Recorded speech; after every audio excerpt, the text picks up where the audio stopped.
साहित्य संमेलनाच्या निमित्ताने आपण जमलेले आहोत. ही लोकभाषा आहे. 98व्या मराठी साहित्य संमेलनाच्या निमित्ताने आपण जमलो. ही अभिजात भाषा आहे. आणि आपण सगळी मंडळी या निरनिराळ्या बोलींच्या मधनच बोलत आलेले आहोत. आणि या सगळ्या बोलींचं संमेलन म्हणजे अखिल भारतीय मराठी साहित्य संमेलन आहे असं आपण म्हणू. या संमेलनाचं उद्घाटन सन्माननीय देशाचे पंतप्रधान करत आहेत. ही आमच्या दृष्टीने फार आनंदाची गोष्ट आहे. या संमेलनाचे स्वागताध्यक्ष आमच्या महाराष्ट्राचे जाणते नेते असं ज्यांना आम्ही ओळखतो ते शरदचंद्रजी पवार. संमेलनातला आवर्जून उपस्थित राहिलेले महाराष्ट्राचे मुख्यमंत्री नागपूरहून खास आले म्हणजे पुन्हा विदर्भातून आले. असा सगळा महाराष्ट्राचा कानाकोपरा इथे जमलेला आहे.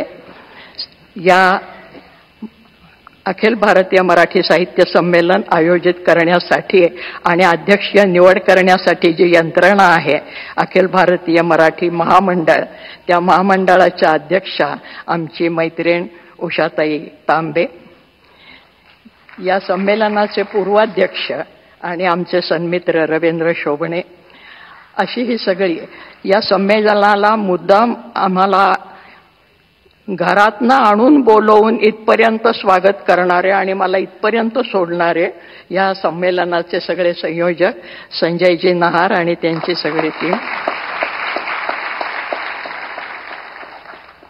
आपण सगळी मराठीवर उदंड प्रेम करणारी माझे बहीण भावंडांनो, आज फार काही बोलायचं नाही असा दम भरलाय मला, कारण नंतर बोलायचंय.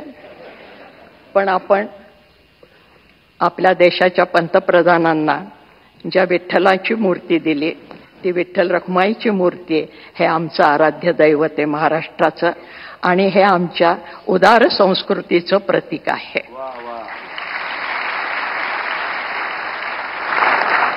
कारण हा विठ्ठल आला कुठून?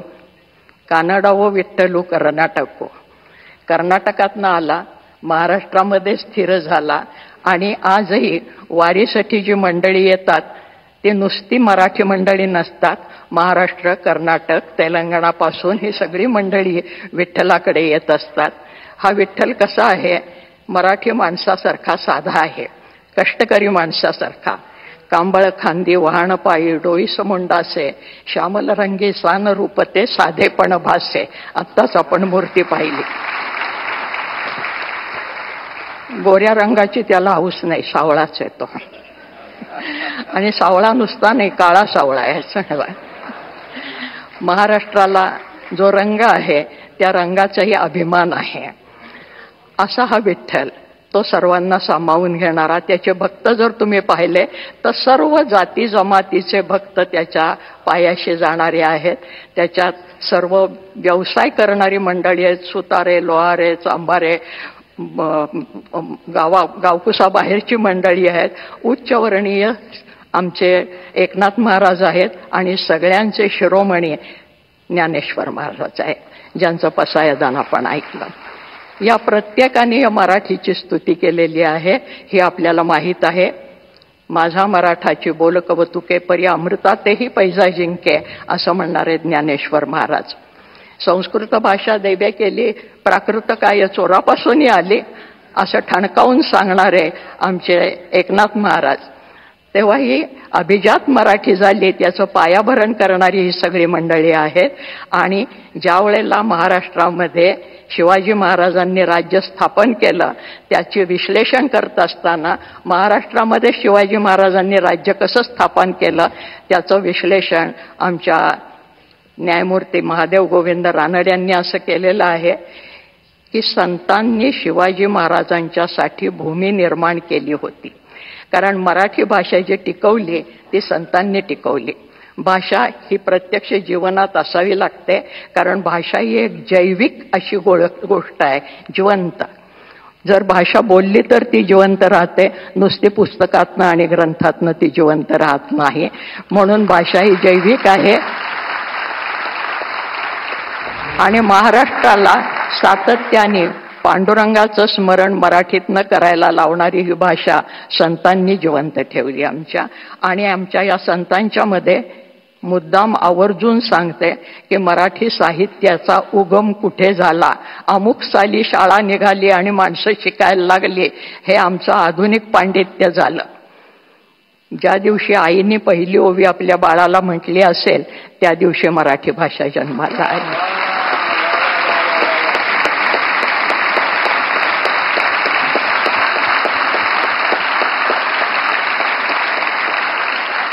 कांदा मुळा भाजी अवघी विठाबाई माझी, लसूण मिरची कोथिंबिरी अवघा झाला माझा हरी, असं म्हणणारा आमचा सावता माळी त्यांनी ही भाषा जिवंत ठेवलेली आहे.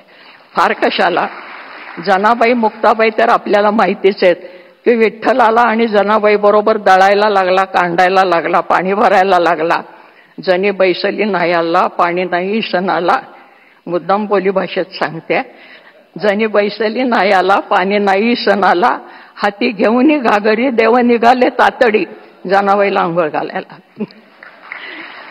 ही आमची मराठी भाषा आणि ह्या मराठी भाषेला अभिजात दर्जा मिळाला आहे. या सगळ्यांना मिळून हे अभिजातपण आलेलं आहे.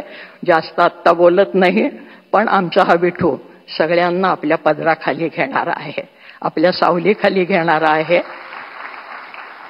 या संतांच्या मध्ये अंत्यज म्हणजे ज्याला आज आपण बीसी आणि ओबीसी वगैरे म्हणतो, ही सगळी मंडळी त्याचे परमभक्त आहेत.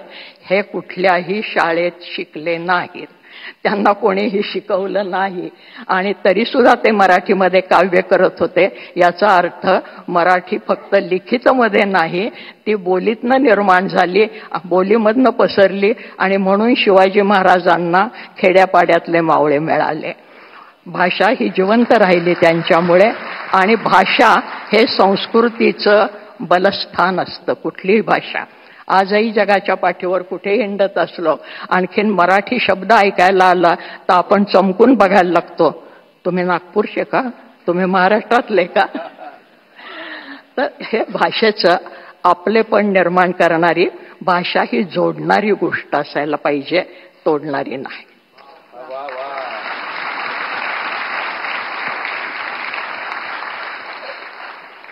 पंतप्रधान महाशय हे महाराष्ट्राचं प्रतीक म्हणून आपल्याला दिलेलं आहे की ही भाषा जोडणारी आहे.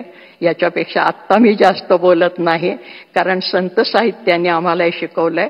पण अंत्यज स्त्रिया सुद्धा आमच्या बोलत होत्या आणि आज ज्याला आम्ही पुरोगामी म्हणतो आणि कोणी कोणी उपहासाने पुरोगामी म्हणतात, ते पुरोगामी काही म्हणू देत, पण खरोखरच आमचे संत हे पुरोगामी आहेत. त्याची उदाहरणं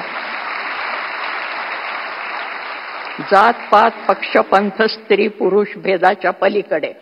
त्यामुळे स्त्री अध्यक्ष झाली हा महत्वाचा मुद्दा नाही, गुणवत्ता हा महत्वाचा मुद्दा आहे.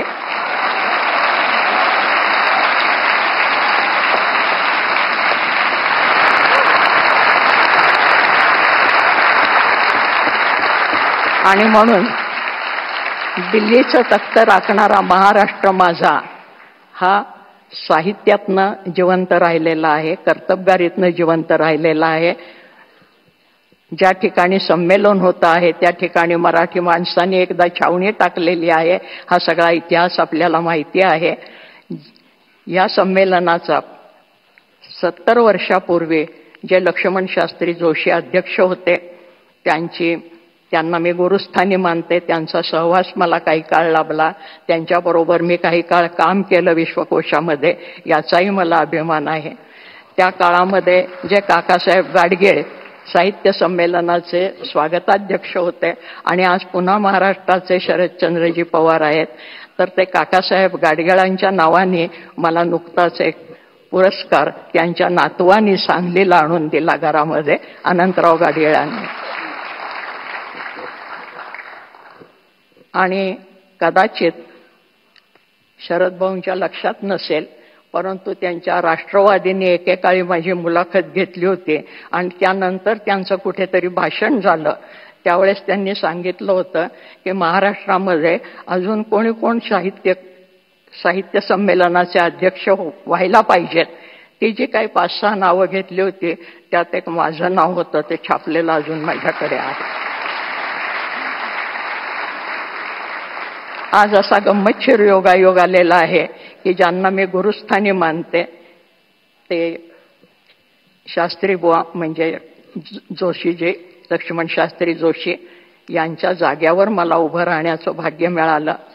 ज्यांनी ती इच्छा प्रकट केली होती ते स्वागताध्यक्ष आहेत. आणि ज्या प्रधानमंत्र्यांचा तो अधिकार आहे, त्या राजधानीमध्ये हे संमेलन होतं आणि प्रधानमंत्री त्याचं उद्घाटन करता आहेत. या सगळ्या अतिशय आनंदाच्या गोष्टी आहेत. हा आनंद आपण पुढचे 3 दिवस सगळ्यांच्या संगतीमध्ये घेणार आहोत आणि आपण एकमेकांचं मैत्र जोडून पुढे जाणार आहोत. कारण भूता परस्परे पडो मैत्र जीवांचे, हे ज्ञानेश्वर महाराजांनी सांगितले.